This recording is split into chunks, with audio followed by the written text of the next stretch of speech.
comme un chrétien qui je suis, la Bible dit on est les lumières du monde. Tu comprends? Maintenant, j'ai vu lui-même, il a volé. Et si je lui ai exposé, hein, c'est un homme avec une femme, l'enfant, famille, tu sais, ça peut lui mettre une situation grave. Tu comprends?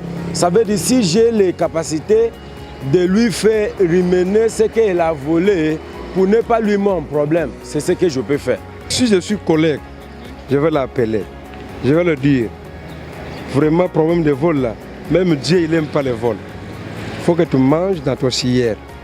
Si c'est moi, je vais le conseiller, arrêtez ça. Il faut regarder ce que tu gagnes un peu là, mets ça dans ton pratique, à nourrir les enfants, toutes tes conditions là, dans les moyens là, on te paye. Il faut laisser le vol là. Si ça continue, c'est là où je vais prendre mes dispositions pour signaler les supérieurs qui est devant moi. Ah, c'est les mêmes choses. Même la Bible dit salue ton frère et ta sœur avec les bisous saints. Je vais embrasser ma sœur et ma frère. Ça fait rien parce que je sais que c'est les meilleures choses. C'est comme ça. On est les familles. Pour moi, je ne vois rien de mal. Parfois, c'est vous tes idées. Les façons que tu penses, les façons que tu réfléchis. Je ne peux pas te donner d'abord le main comme ça parce que tu n'es pas ma femme. Je ne peux pas te donner le bise parce que tu n'es pas ma femme. Seulement bonjour, bonjour. Le problème de bise là, ça vraiment c'est un grand péché. Parce que la personne là, il n'est pas ta femme. Tu ne peux pas lui donner le bise. Même le main là, dans la main comme ça, Dieu il a interdit ça. Tu vois, Dieu il a interdit pour saluer la femme d'autrui. Si le patron qui oblige, si c'est moi, je vais leur parler la vérité. Ce que tu fais, ce n'est pas bon. Il ne faut pas que voir ton argent, vois seulement les conditions de Dieu.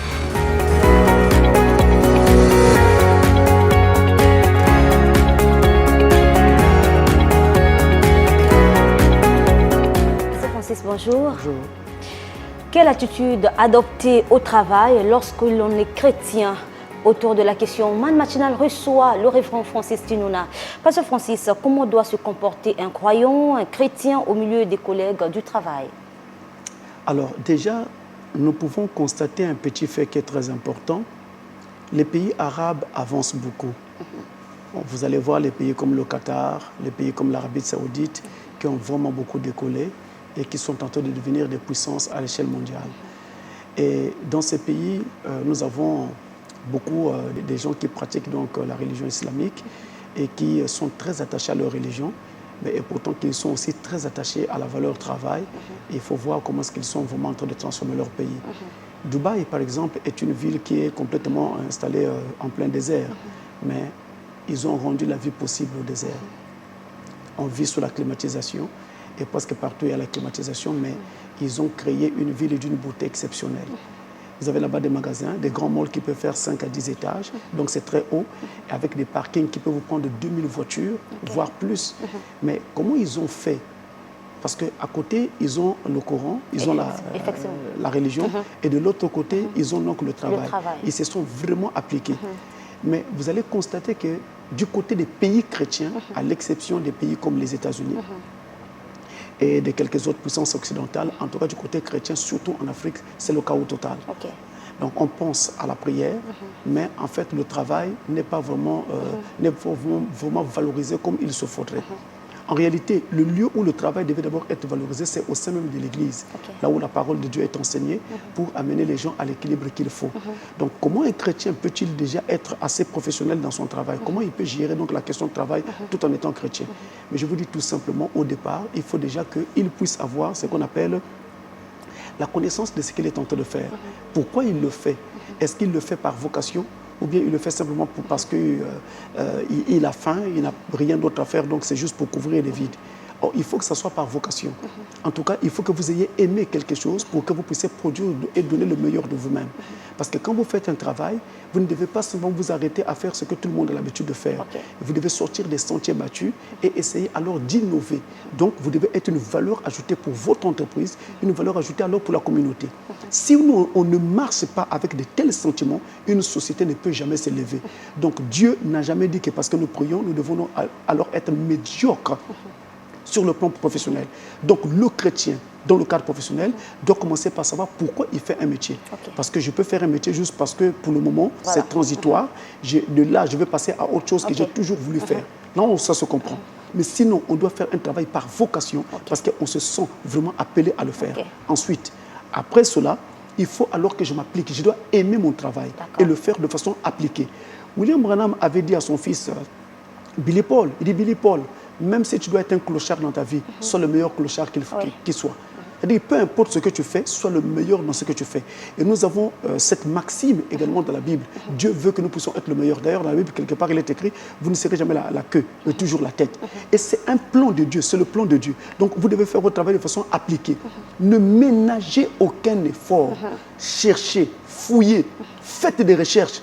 Ne vous arrêtez pas aux sentiers battus. Sortez des sentiers battus. Essayez de nouvelles choses, même si ça échoue. Vous arriverez à produire quelque chose qui marchera. Ensuite, à côté de cela, il faut regarder aussi le travail, le même travail, mais fourni par d'autres gens. Donc, même par des gens qui ne sont pas de la même religion que nous, donc ceux, par exemple, qui sont du côté de l'islam, de regarder également ce que font même ceux qui ne prient pas, donc ce que nous appelons généralement les païens. Mais s'ils excellent dans leur travail, j'ai quelque chose à copier. Alors, du moins, sur le plan de travail, je dois copier quelque chose et essayer aussi de l'appliquer à moi-même. Il y a un adage qui dit, si vous voulez être meilleur, vous devez vous comparer à ceux qui sont meilleurs que vous. Donc, c'est comme ça que vous deviendrez meilleur. Mais vous ne deviendrez jamais meilleur en vous comparant à des gens qui sont médiocres. À côté de cela, ça me donne l'occasion de vous dire également que le chrétien, dans le cadre de son travail, il doit éviter ce qu'on appelle le perd-temps.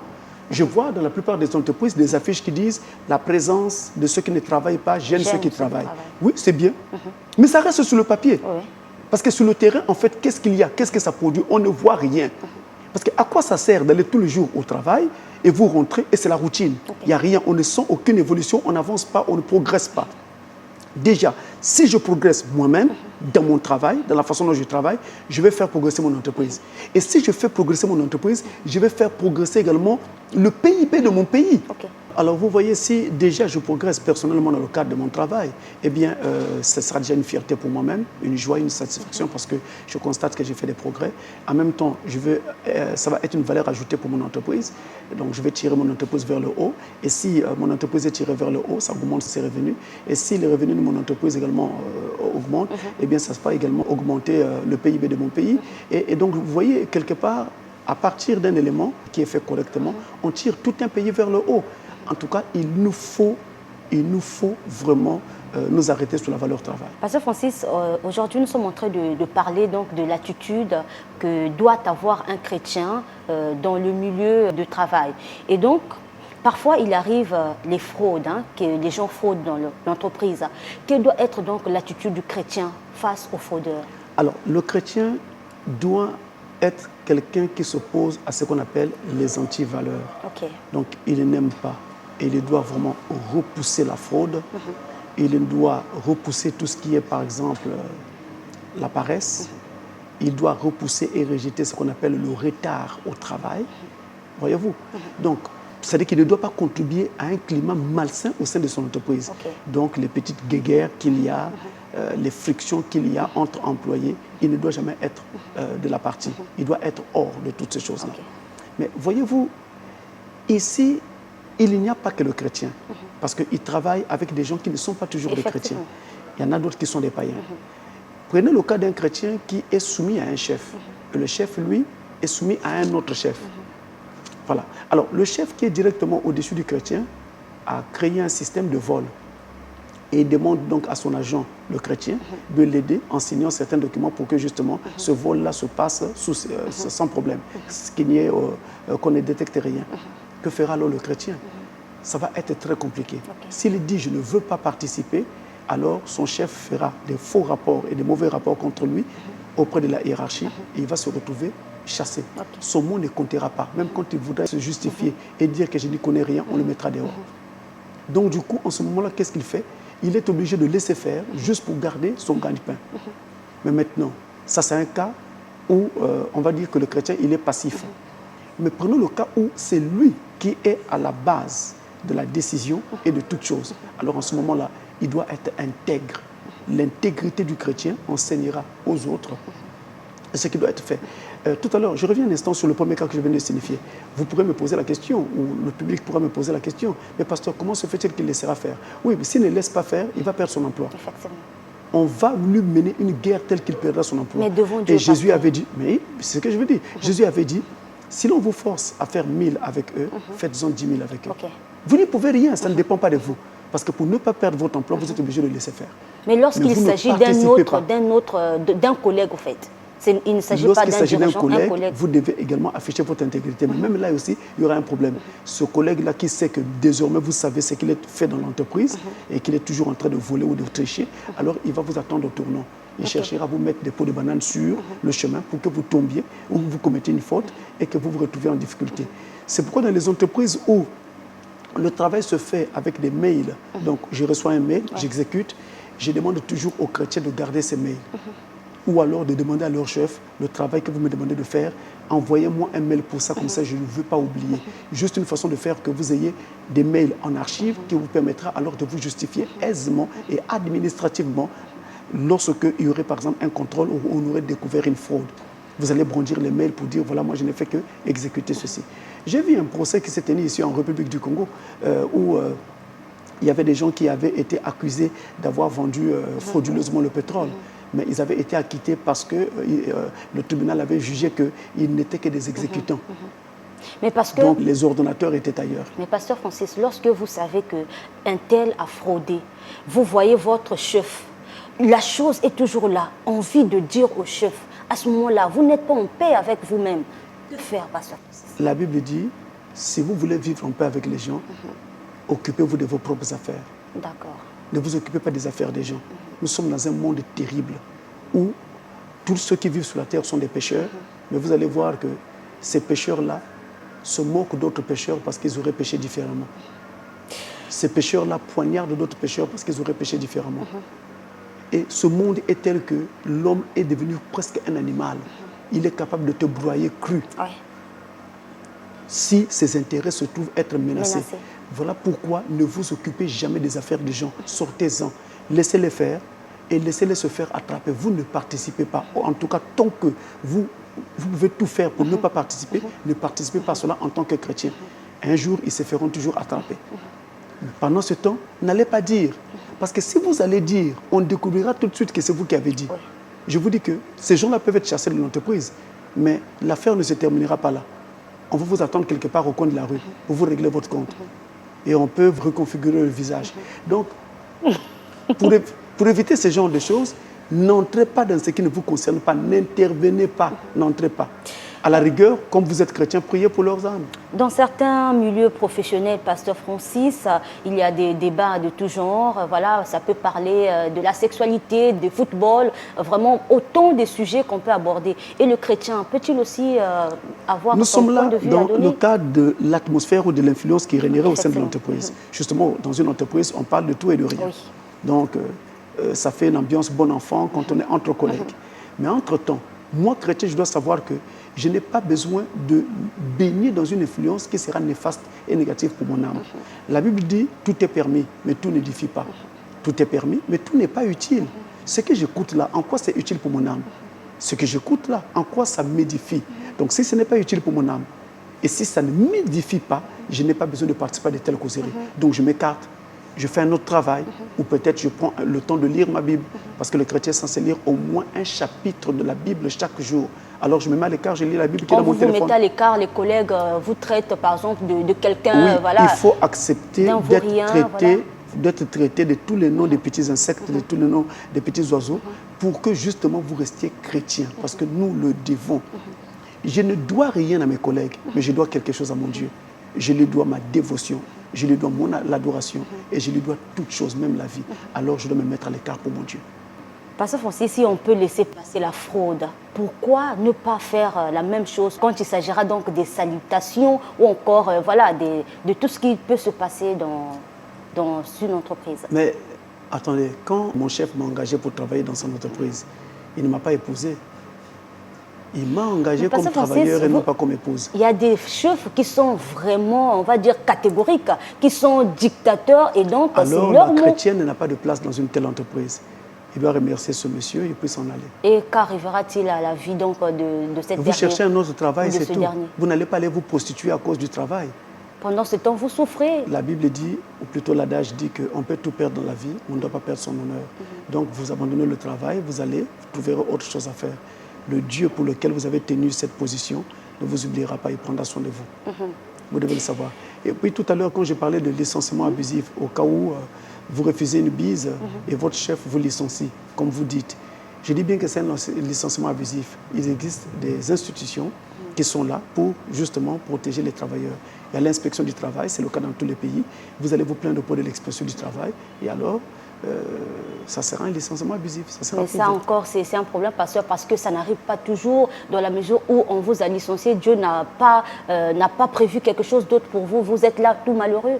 Mais je dis bien qu'il y a des institutions pour ça, auprès desquelles vous pouvez aller vous plaindre. Je dis lorsque l'on a perdu son travail, effectivement, malgré tout ce que vous avez eu à faire. Voilà. Généralement, on va peut-être passer un petit temps de vide, mais vous verrez que, à cause du fait que vous avez gardé la parole de Dieu, lorsque Dieu va vous relever, ça sera meilleur. Mais le chrétien n'arrive pas à vivre ce vide-là, au fait. Voilà pourquoi il veut quand même accepter ce que lui fait faire son patron. En fait, ce vide ne concerne pas que les chrétiens, ça concerne tout le monde. Il y a même des gens qui ne sont pas chrétiens et qui vivent aussi ces choses. Donc, en tant qu'humains, nous passons par de telles choses. Mais attendez, vous parlez de ce vide. Mais avant que je n'aie ce travail, je faisais quoi? Je vivais comment? Il y a bien eu des moments de la vie où, comme ça, nous sommes passés par des vides. Mais nous avons été gardés. Il y a un Dieu qui nous garde. Parlons de l'habillement cette fois-ci, pasteur. Il y a certains métiers et fonctions comme le secrétariat, l'hôtesse de l'air, maître nageur, j'en passe, des métiers qui exigent une tenue typique. Comment s'y prendre? En tout cas, le chrétien, avant de s'engager dans un métier quelconque, il doit d'abord peser les pour et les contre. Et regarder si ce métier peut être favorable à sa foi ou pas. Si ce métier est défavorable, il doit laisser tomber. Maintenant, dans le cas où il n'a pas de choix et qu'il est obligé de travailler, il sera aussi obligé de mettre cette tenue. Mais à une condition, il ne la mettra que lorsqu'il s'agira de travailler et quand il est en dehors des heures du travail. Et en dehors du travail, il ne doit absolument pas la mettre. Pasteur Francis, mettre cette tenue quand c'est le travail, sinon à l'heure du travail, Pasteur Francis, imaginons un peu une chrétienne ou un chrétien dans une tenue, voilà, on va dire un collant bien moulant ou encore une jupe de quelques centimètres exposant le temple qui doit être le temple de Dieu. Justement, au départ, au moment où il est tenté de signer son engagement ou bien de solliciter du travail, on lui explique les conditions de travail et on lui dit il y aura ceci, il y aura cela. Donc il est libre d'accepter ou de refuser. Donc voyons déjà que ça va mettre sa foi en danger, voire en péril. Il doit dire non dès le départ. S'il dit oui, il est tenu de respecter le travail de tout et de l'accomplir. On va dire que le christianisme est venu vous trouver, on va dire, dans ce travail. Avant que vous ne puissiez, si le christianisme est venu vous trouver dans ce travail, c'est pareil. Vous continuez à travailler dans cette tenue. Et peut-être la rigueur, ce que vous pouvez faire, c'est de demander à Dieu la grâce de trouver notre travail. Dès que quelque chose d'autre se présente, vous démissionnez et vous partez.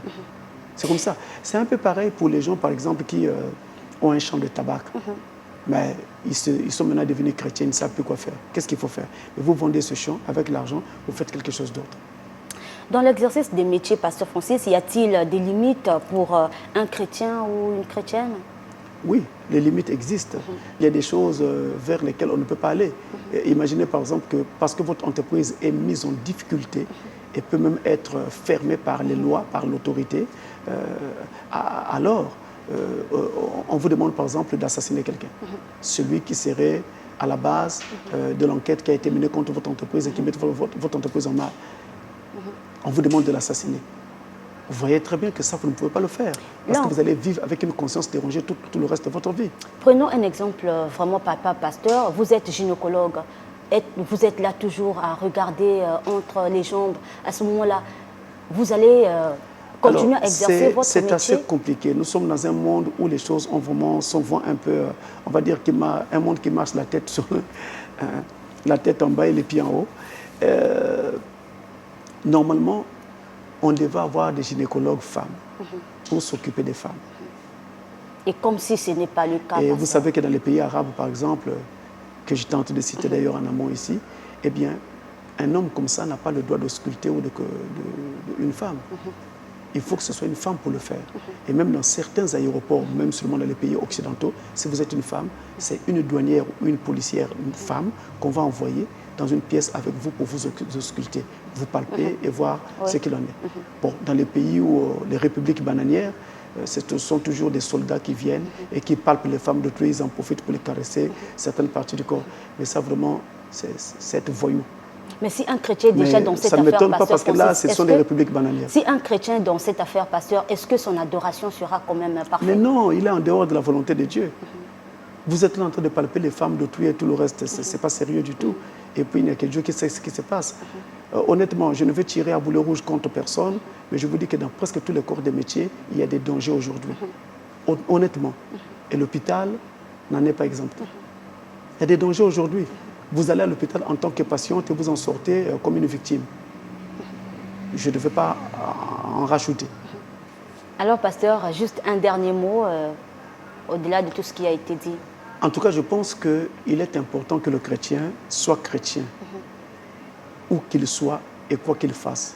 Il n'est pas bon d'avoir deux masques dans la vie. Un masque que vous utilisez quand vous apparaissez à l'église au milieu de vos frères en Christ, et un autre masque que vous portez lorsque vous êtes dans votre milieu professionnel.